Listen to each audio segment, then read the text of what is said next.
Good afternoon and welcome, welcome, welcome. This is Digify Africa's International Women's Day celebration. We're having a live conversation with four phenomenal women today, so I am quite excited.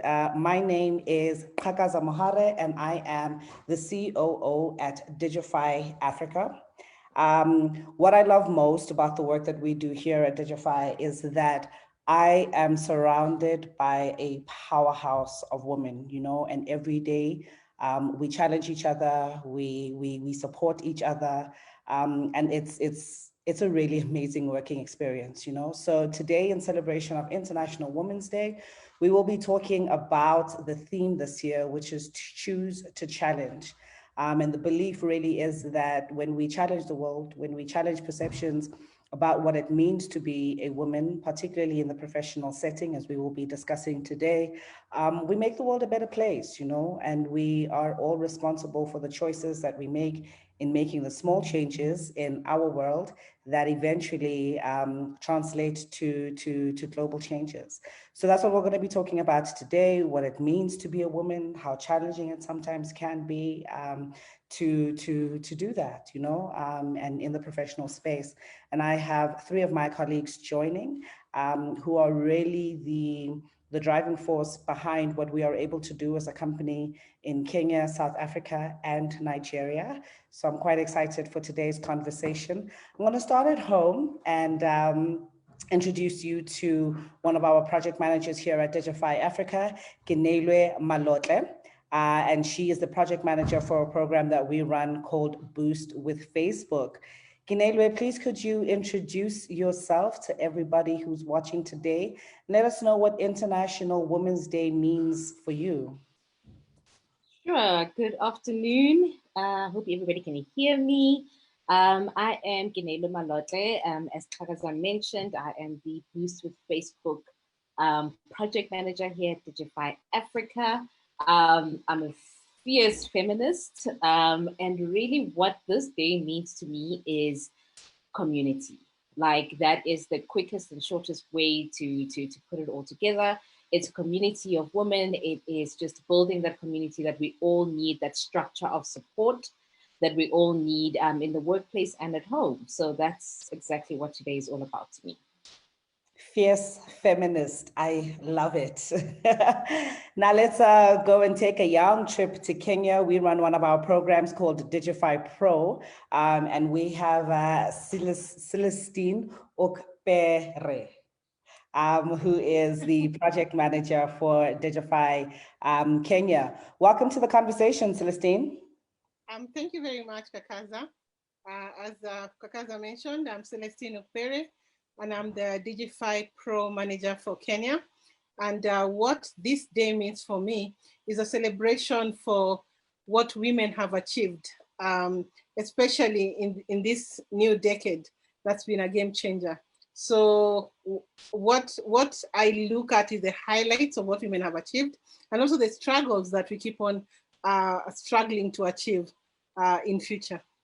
Thank you. Welcome, welcome, Celestine. And lastly, we take a young trip over to Nigeria. We have Florence Olu Mudimu. Please do, please me. Ooh, Florence. Welcome, welcome. I do remember when I went to Nigeria to see Digify Pro Nigeria, the one thing I was just like, this woman moves at the speed of lightning. You do such amazing, amazing work with the cohort in Nigeria, and really excited to be unpacking this conversation with you today. Please, can you introduce yourself and let us know what International Women's Day means for you?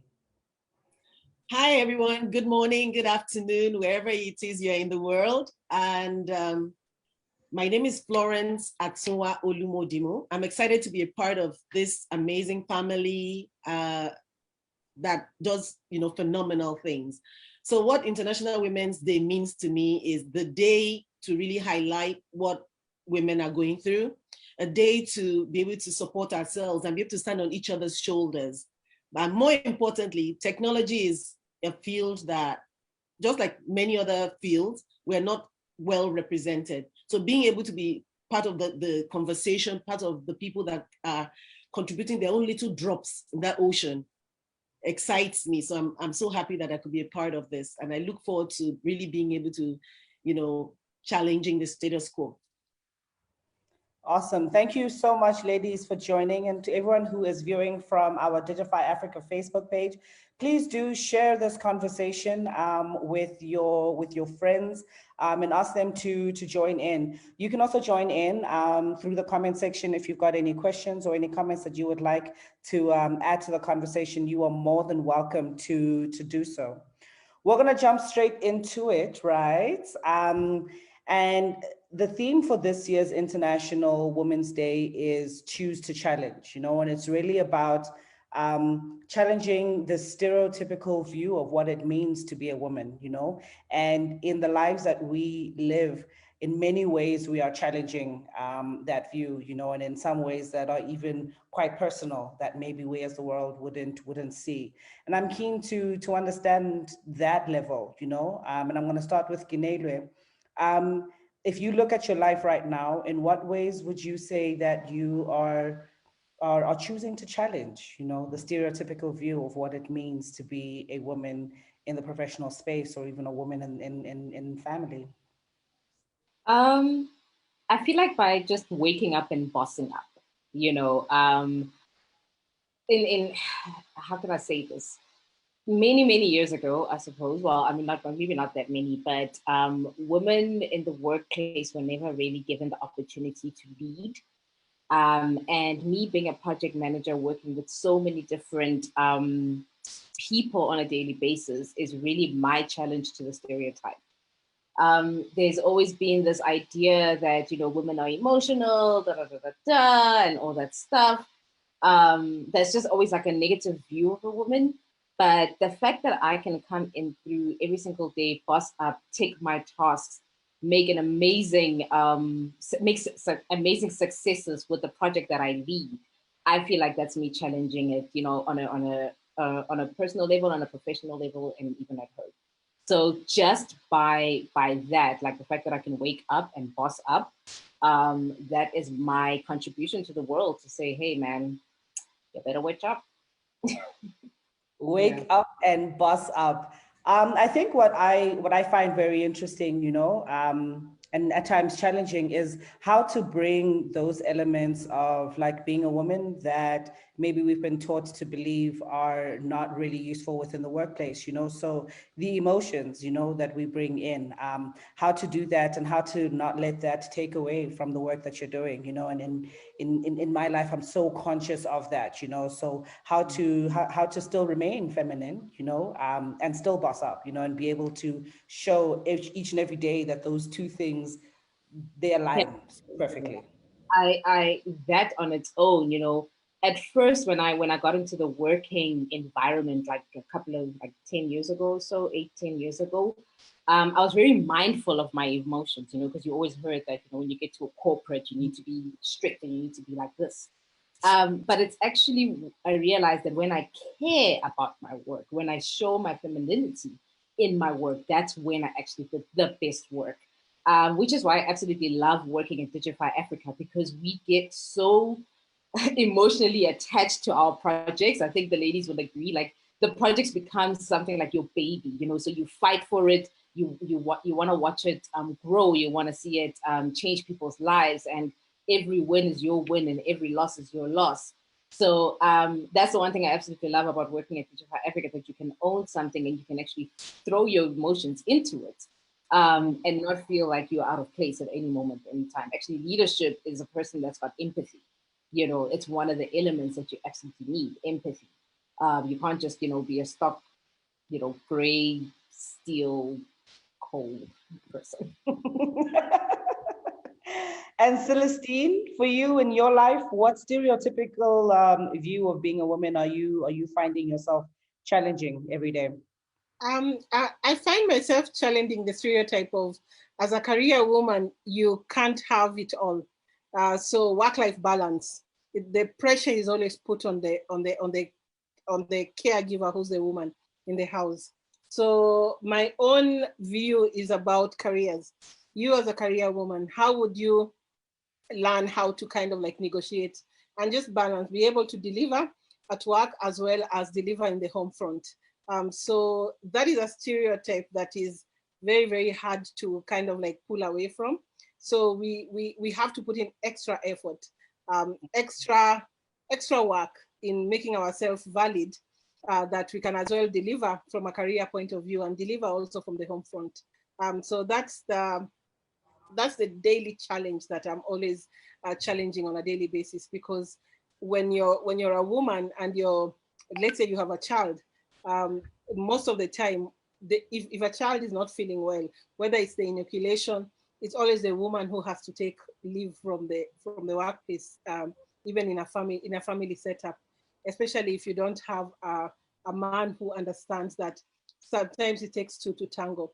If I take a leave for a child who's unwell this time, please put in an effort and take a time off next time, so that there is a work-life balance, so that at least your career is not as affected in terms of you lagging behind in your deliverables or putting family as a priority, which you should, but it should be the two of you doing that. Mm. This is so true. And I think, I mean, so in South Africa, we went into a very hard lockdown where we all found ourselves working from home, but schools were also closed. So moms are having to be in Zoom meetings and also do some homeschooling, And I think this year or last year specifically, I think that became so clear, just the pressures that are put on that. And I think what's really interesting, and I find myself having to do it a lot, is challenging your own self as well. So having to take it all on because you're raised knowing that the family and raising this child is your responsibility. But you're quite correct in that we are challenging that, and we're challenging our partners to step up as well. So at times, I guess we are challenging and unlearning, we're Yes, challenging ourselves. yes, precisely. Interesting. Florence, over to you. Yeah. I connect with everything each of the speakers has talked about, from how our challenges at home as women and all. And for me, choosing to challenge and challenging the status quo goes into the causes I decide to put my heart and my passion into. So, for example, I've actually done a TEDx Women in Lagos, Nigeria in the past. I've been a part of a lot of, I'm very passionate about women, helping to develop women and youth. So it takes a conscientious effort to say, these are the things I'm gonna, chase. And in my own little way, besides in my professional life, I'm gonna, if somebody is doing something that's gonna lift up women, I will be a part of that, helping to create opportunities for women, for youth. And then when it comes to even the career part, when we're looking at we're bringing in maybe 20 people or 40 people onto a program, and this can be life-changing, and we already say that women are not represented, it means saying, oh, if we're shortlisting, let us try, even if it was 70% men that actually applied and 30% women, how do we try to balance it that when you eventually hire or select the final people, that women are represented, and then of course helping to also the younger upcoming women, helping to build their confidence, helping to let them know that they can do anything, whether it is, don't let babies or marriage or anything hinder you from wanting to be the best. So making sure I'm a mentor and a coach in that, from that perspective or standpoint, has always been an important part of helping to lift other women up. And that's so important. And I think it speaks to the work that we do and the responsibility that we have, because of the positions that we are in. If you have the ability to make sure that the programs that we run have a leaning towards women, because we understand the gap that we are trying to address, then it becomes your responsibility to make sure that we do everything in our power, right, to make sure that happens. And I think I'll start with you, Florence, for this next question, because it ties in quite nicely with what you've spoken about. we work within the tech space, and we know that the tech space is notoriously quite male dominated, you know. Yeah. And my question to you is, what is the role women play when it comes to the tech space, and why is it so important to make sure that more and more young women are being exposed to tech as a career path? All right, so for me, I think this goes back to trying to catch them young.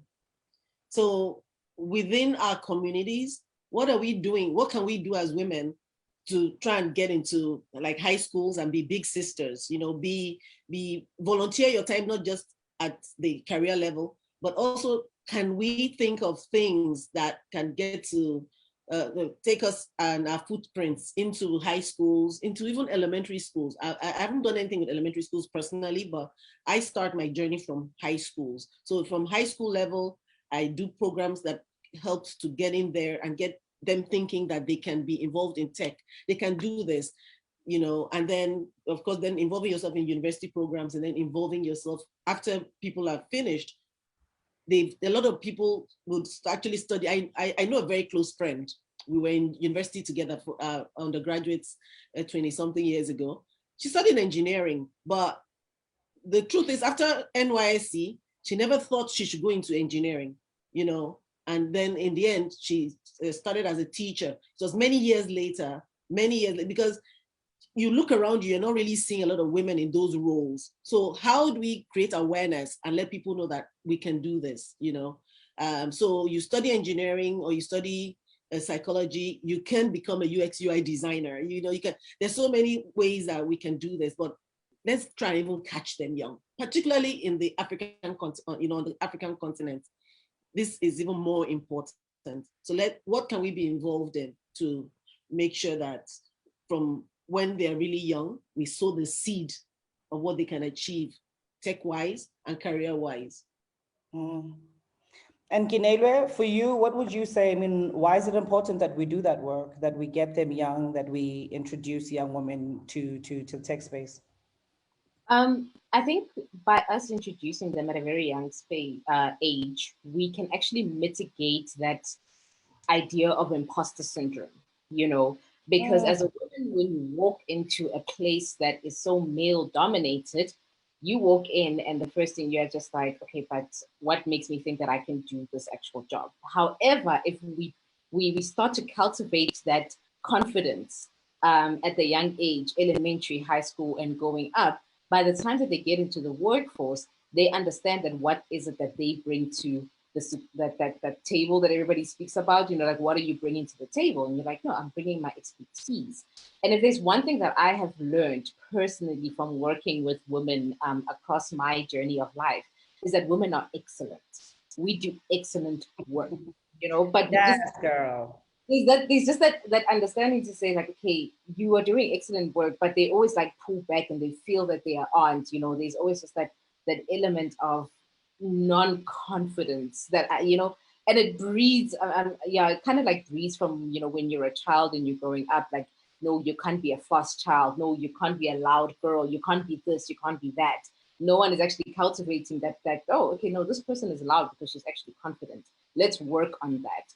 So coming into the tech space, it's saying like, you can have that confidence to be excellent because you actually are, you know, and they just need to believe it. Mm. Yeah. Amen. And that imposter syndrome is such a powerful like barrier to so many things, you know. And there was a study I was reading just about like how much more for women, you know, it affects us, whereas like men are taught from a very young age to take up space, stand in, like, you know, just step into that room and own it, you know. So I like that. I like that. Celestine? I think for me, I'll speak probably from a COVID context, because what we have realized after COVID was that most of the women, or if out of every 3 jobs that were lost, 2 were women-owned jobs, and that was because more women were less inclined to actually be capable to adapt to remote working, and remote working involves technology.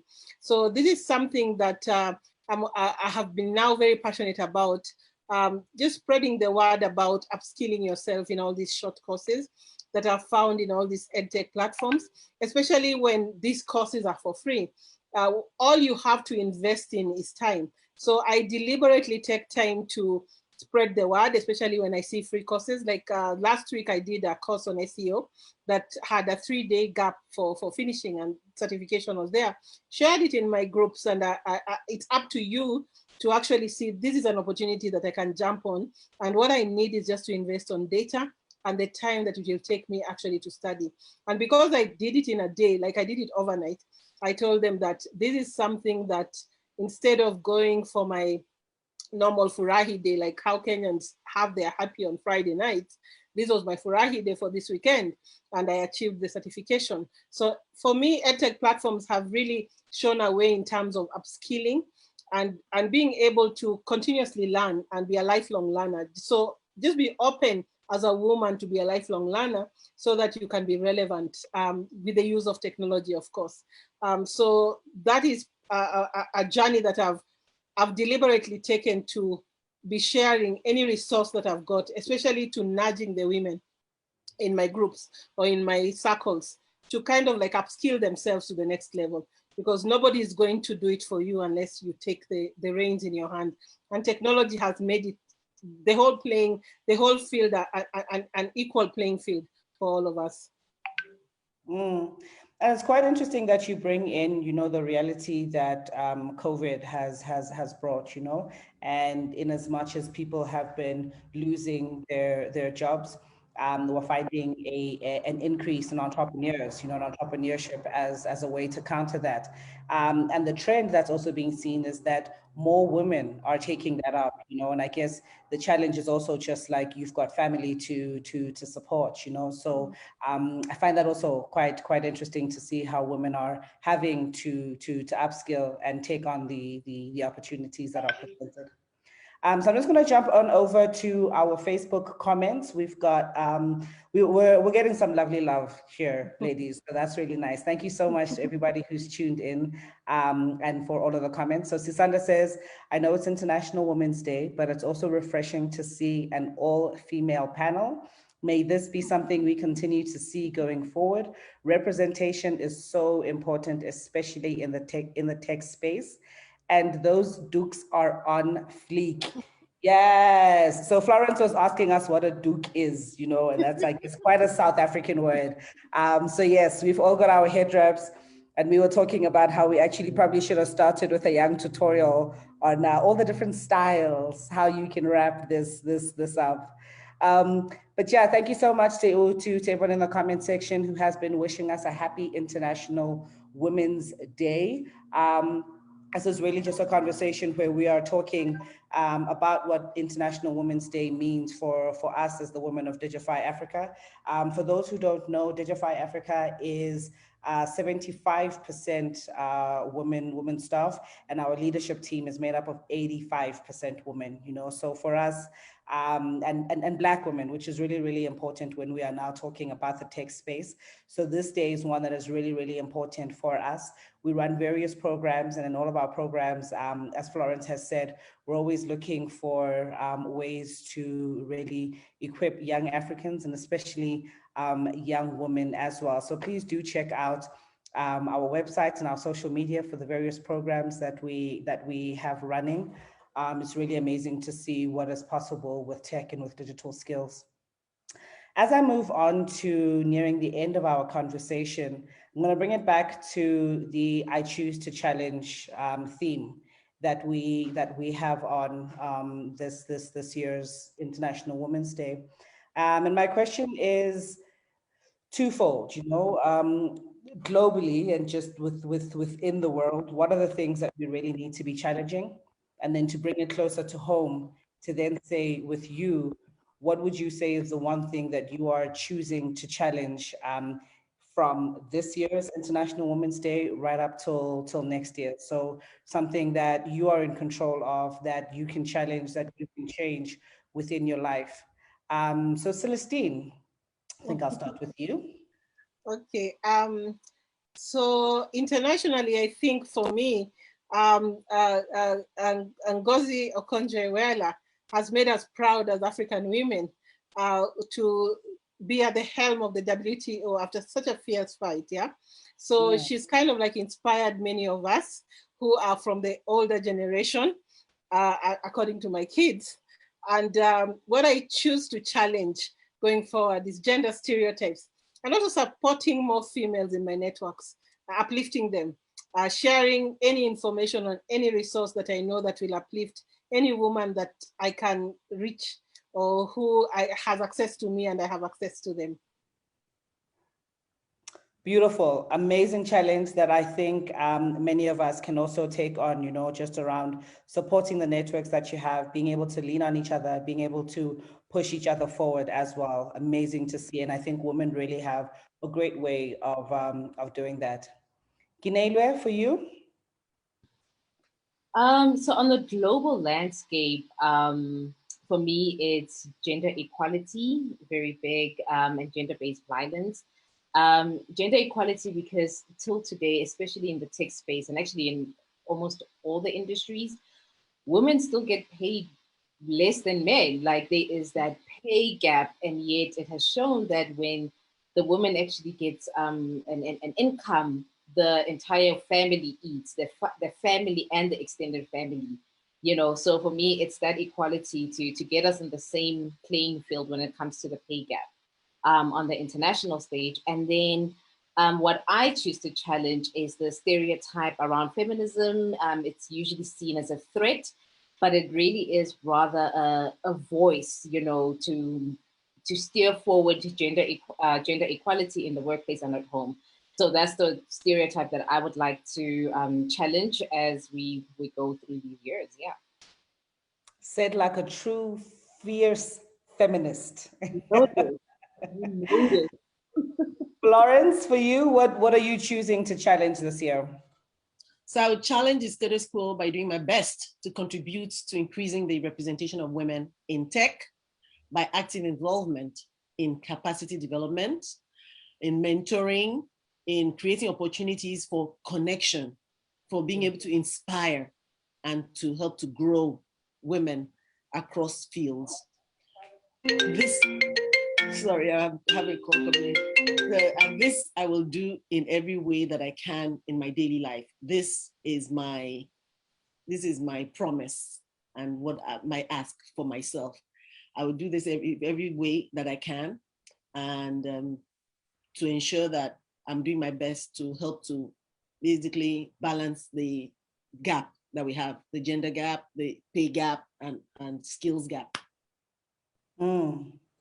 Amazing, amazing. So, I mean, it'll be really great to see more and more women coming through and graduating from the programs that we are running in Nigeria, in Kenya, and in South Africa.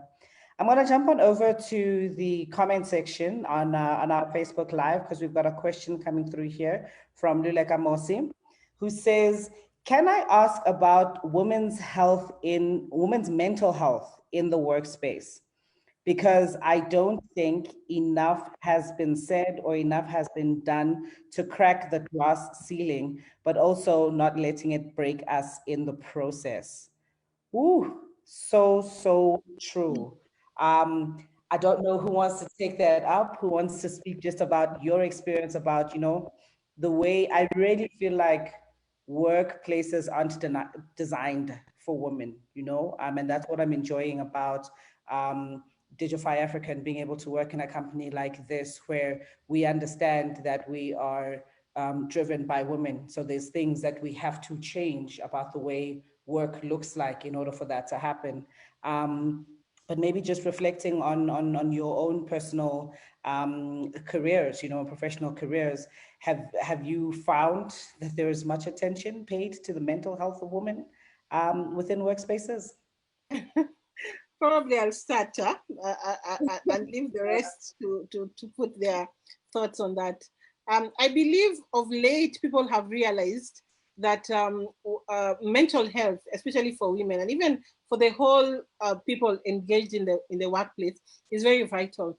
And this has been more clear, especially post the pandemic, that people realize that small things that even a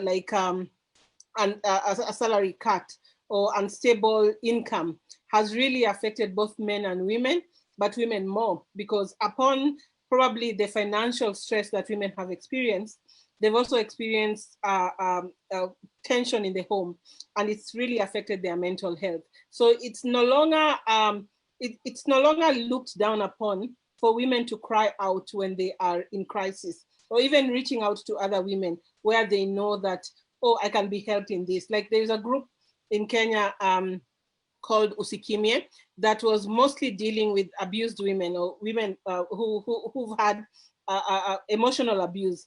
And what has come out of it is that it's not only women who are facing that, men are also facing that.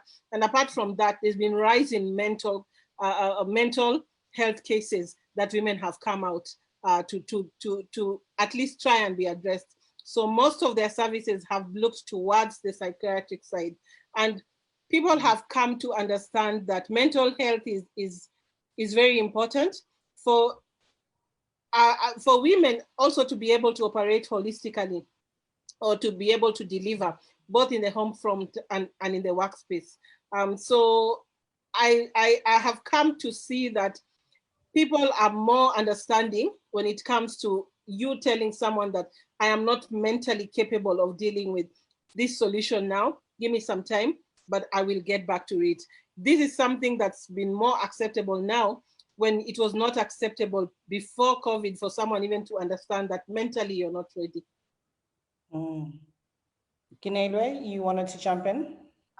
Yes, Luleka, that question really, really hit a nerve on my end, on a personal experience. It's almost like, and I'm going to speak on what has happened with my world, where for a long time, I've been very much afraid to take a day off because I'm mentally exhausted. So there's always like that thing that, no, you can push an extra week, you can push, like don't take this day off here because there's a public holiday coming on that day, but forgetting that on that public holiday, you're going to be dealing with a family and you're going to be so busy. So that element of mental health and learning to actually take care of yourself, like Celestine is saying, it's only now that you can actually take a day off and say, listen, I'm suffering with anxiety and I need time off to just gather myself towards myself. And then when it comes to the glass ceiling, ooh, I've got stories. How long do we have? Glass ceiling, let me tell you, there is a fear of being termed the aggressive Black woman. There's usually a B word attached to that, because people who really like are pushing for their positions at the job, and they really, really passionate about the work they do. And the moment that they fight back, or not necessarily fight back, but they become very vocal about what it is, instead of them being deemed as women who are passionate and women who absolutely love their jobs and they really want to be successful, they just term you as aggressive, and it truly is such a derogatory term, I feel, especially as a Black woman in a professional space. The moment you call me aggressive, it's just like, whoa, why can't you call me passionate? If a man responded to you in the same way, you'd be like, oh man, wait again, Kolani, or yo, that one, like, yeah, when he speaks, I hear him, because he speaks with so much passion. But when you're a woman, all of a sudden, it's not deemed as that. So I feel like that is that glass ceiling, and why people generally, I suppose, do not want to actually raise the woman up into different levels and in different management levels. But yeah, it is difficult because you feel like you have to fight, and in that fight, that's how you get exhausted, and that's how your mental health suffers. And that's, I guess, the term that Rulega used, that it's what actually breaks you because you're trying to break this glass ceiling, but no one is actually hearing you. Florence, you've had the experience of working in various companies, and what would you say, in your view of it is, are workspaces designed for women? Have you found yourself fighting to break that glass ceilings? And have you found that at times it fights back and it breaks you? Yeah. So I'd say, if it comes to the space in Nigeria, there's a long way to still go. Like, you can count the companies that make room for the woman, you know, on your fingertips, really. And then mental health. Again, we're in an environment, I would say you're a bit way farther in SA than Nigeria as per mental health. Mental health is still a taboo topic. So where is the taboo topic, and going to see a shrink is like more related to like madness. You would not want to even talk about it, you know. So a lot of people just hold a lot of things in. So I envisage and aspire to a situation where we'll get to that point in Nigeria where businesses are more aware of that. Individuals do not feel shame being able to say, hey, I'm mentally tired. Then on the other side, we also still need to talk about even the physical well-being of women, you know, physical well-being, because if before you hit menopause, you go through your monthly cycle, but you still have to come to work. You have to, you know, think of your kids when, you know, if you're like pregnancy and all those things, and you're still doing all that in addition to all your work. So we have to make sure that the message is out there that it's all right to make sure you're taking care of yourself, eating well, exercising, and of course, the mental health. Mm.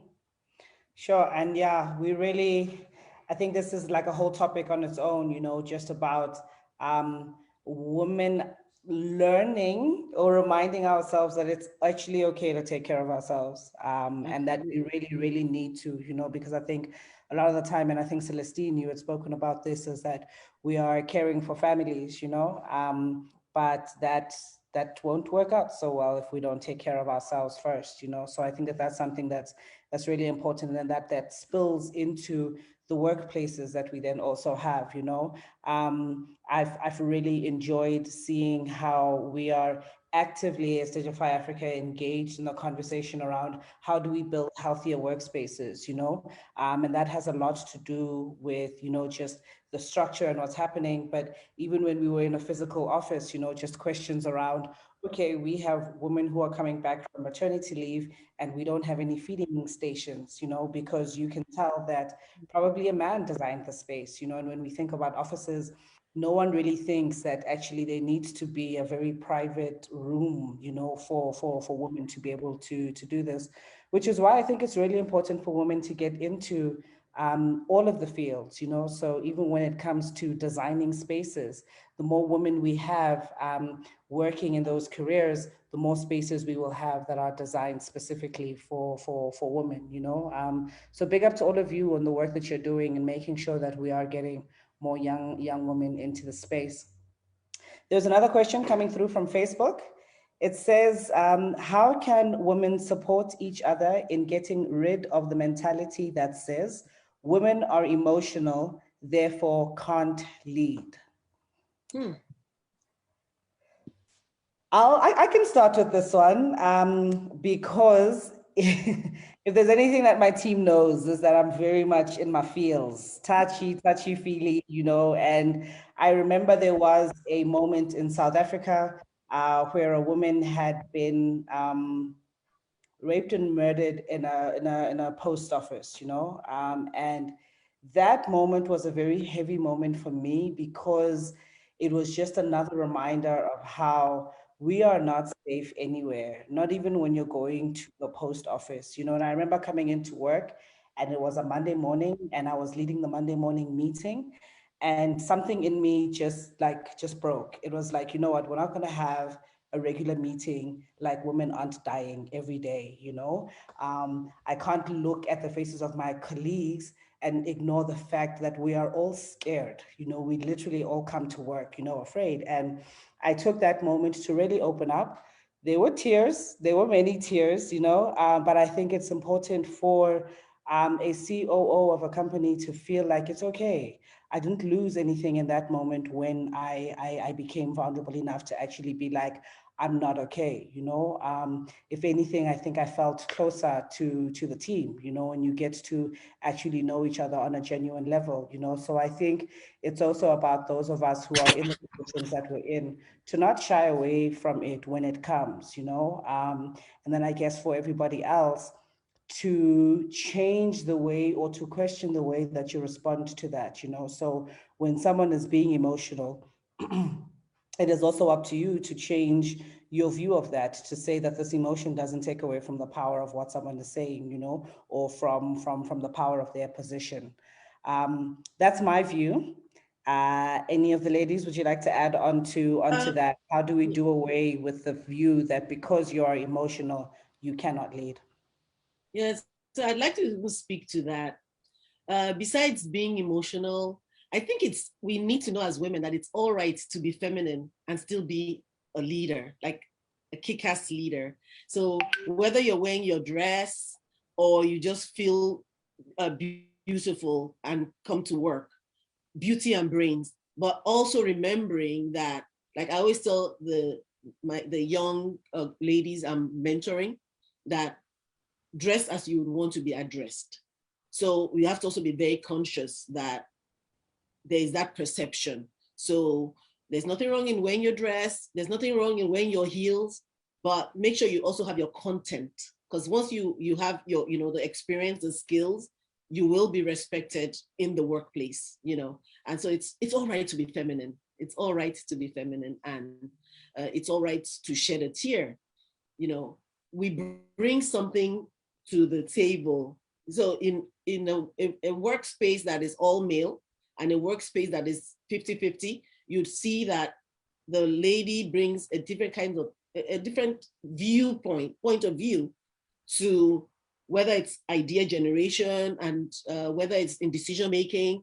We bring something to the table. There is a reason why half of the world is male and half of the world is female. So where you don't have that balance, you're going to have, a lot of issues. So let's wear that badge of being a woman, being a girl, with, as much pride as possible. And it starts with us. If we are showing that we can do anything, those coming behind us see us and they're encouraged. Mm. And also just this notion, like, men are emotional too. I think that maybe they They're just taught not show to it. show it. Yeah, I mean, aggression is an emotion as well.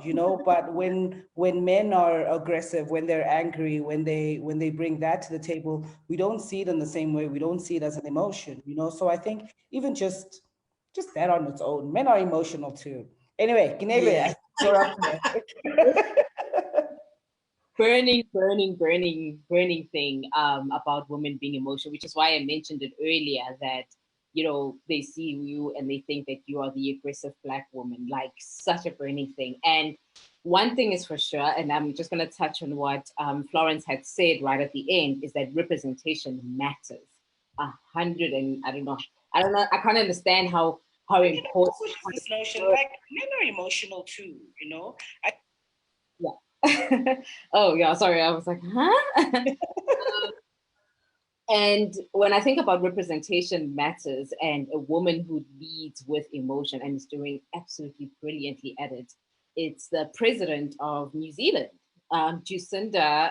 Now I can't remember her surname, but Jacinda is a president who leads with emotion. If you guys remember, there was that time where there was a mass shooting, and she literally went to the little town and she cried, and she cried right there in front of everybody, showing that raw emotion to say, this is not normal. People shouldn't be going to church and getting shot at. It takes, I think once we start seeing more of that, of women being within the emotions, but leading exceptionally well, that is kind of like one of the ways that we can support and move away from that mindset that being emotional means that you can't be a leader. No, being emotional is what makes you the best leader. It brings in when you know that, okay, there are times where you have to be hard, but there are times where you can be sympathetic. There are times where you have empathy. There are times for everything, and there are times for all emotions, because humans are not one facet. We're not like one thing. We are many things. So I think, yeah, that is a woman thing. It's a way, it's representation is what is going to definitely lead us out of that mindset.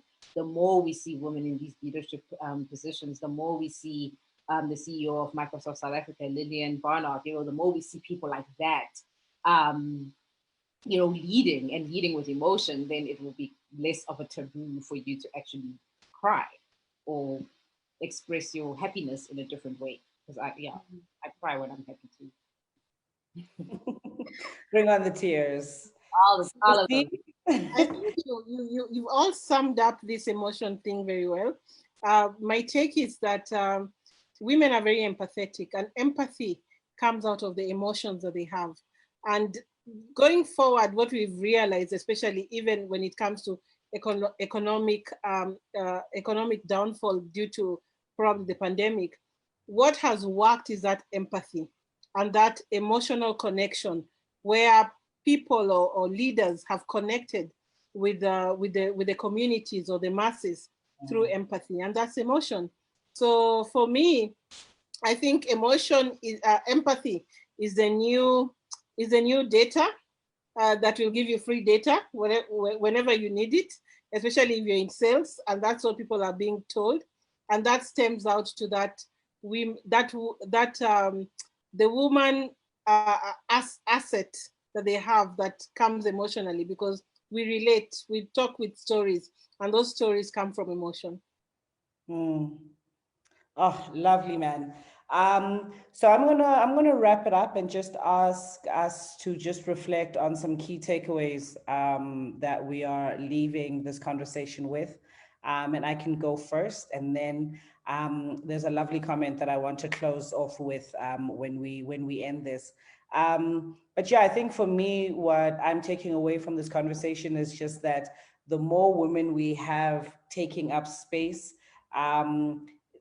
then the easier this conversation becomes. The more women who reach positions of power and don't feel the need to change anything about them, is really where we start to shift the needle a bit. And for us to, view what it is that we bring to the table, our femininity as a strength, actually, in the workplace. It doesn't make us any weaker. It actually makes us stronger. Ginelwe, some parting words on your side? Um, Definitely what I take from this conversation is just that aspect of us unlearning some of the things that have been, some of the stereotypes that have obviously been brought upon us as we were growing up. So just going on that journey of unlearning and understanding that, being a woman is such an important commodity actually for yourself. And then the other element is that, just supporting through helping ladies. I love what Celestine and Florence have been doing, and, sharing their knowledge with the younger generation, sharing, like the free training online that Celestine was talking about. Those type of elements, they seem small, but they really are that big when it comes to actually uplifting the women in our communities. Mm. Florence? I just, everything that has been said today, I want us to just leave here, including those that have watched us on Facebook Live and those that are our mentees, that we should be able to practicalize it over the next 12 months. Actually take action, do something. It might just be one thing you do between now and then, or 10 things, but in 12 months' time, look back on International Women's Day and be able to say, yes, I did this. I chose to, take up the challenge, and I've done this. I've made a difference in my own little way. Let's not just speak it, but let us also do it. I think for me, it's we should always celebrate each other, and we should always hold each other and uplift each other and help each other as women. Beautiful, beautiful. And I see the comments are coming through here as well. And as we're talking about emotion, I must get emotional reading this, because it's some really great feedback we're getting here. So Sisanda says, thank you so much for this conversation. It's just what I needed to celebrate my womanhood. Luleka says this discussion has been great, ladies. Thank you so much. I feel like I have a lot to think about and so much unpacking to do. And as Florence has challenged us as well to take it beyond sort of like the thinking and the unpacking and into action, what exactly are we going to do about it? Norma definitely says the challenge has been accepted. So she's she's taking that on. I now lost the comment I wanted to read, and it was such a nice one. Okay, cool. I'm gonna find it right here. So this is the comment that I wanted to close off with, and this is coming through from Tina Shabalala, and it says, I choose to challenge the acceptance of women in the workplace. Yes, I am a woman. Yes, I am emotional. Yes, I am strong and smart and beautiful. That does not make my skills any less, but it does make it 1,000 times better. And with that, from all of the women at Digify Africa, we would like to wish everyone a happy International Women's Day. Thank you, Florence, Kinelwe, and Celestine, for joining me in today's conversation. Thank you for all of the work that you do as well, in everything that we've spoken about today, and I think really in opening up spaces for young women to be empowered, and to really change the world. Thank you. Thank you very much. And thank you to everybody who has joined us, on the Facebook Live, and for all of the comments that have come through. Sibo says, Happy Women's Day. Enjoyed this. Um, there's another comment from Noma that's saying, the discussion has been so eye-opening. Thank you. Now I'm stuck asking myself, how do we deal with the consequences of vulnerability in the workspace?